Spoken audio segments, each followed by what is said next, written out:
Holiday Angkasa Wisata kembali berangkatkan 45 jemaah umroh plus Turki di Bandara Sultan Mahmud Badarudin II, Palembang.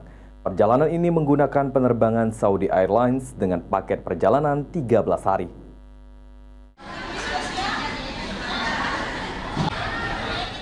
Holiday Angkasa Wisata kembali melepas jemaah umroh plus Turki sebanyak 45 jemaah di Bandara Sultan Mahmud Badarudin II, Palembang. Para jemaah ini akan diberangkatkan menuju Jeddah, kemudian baru menuju Turki dengan penerbangan Saudi Airlines. Turut hadir dalam pelepasan jemaah tersebut, Kepala Divisi Umroh Holiday Angkasa Wisata Indra Pratasari, Ustadz Haji Suparman, dan tour leader Andriani.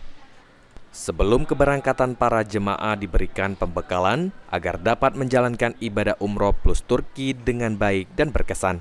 Untuk semua pemirsa PAL TV, sore hari ini kami menerbangkan sebanyak 45 jemaah umroh plus Turki pakai 12 hari.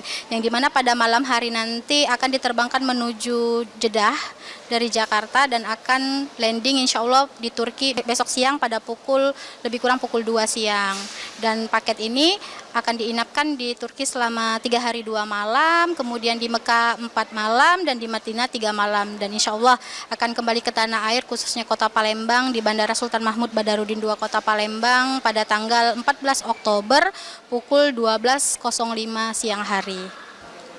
Ya, jadi travel holiday angkasa wisata ini alhamdulillah saat ini bukan hanya merupakan travel yang mencarter pesawat Lion Air 9 hari Palembang Madinah, tapi juga ada paket-paket lainnya seperti Citylink dengan rute Palembang Madinah dan Palembang Jeddah, ada juga paket Garuda Indonesia yang 12 hari dan 16 hari Arba'in, dan yang seperti hari ini ada paket umroh plus Turki juga, dan tentunya ada juga umroh plus Dubai.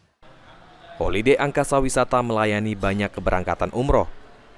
Tidak hanya dengan sistem charter satu pesawat setiap bulan, namun juga ada keberangkatan setiap pekan. Jadi para jemaah bisa memilih jadwal keberangkatannya sendiri. Dengan harga yang terjangkau dan fasilitas yang tidak murahan, para jemaah dapat merasakan pergi umroh terasa pergi haji.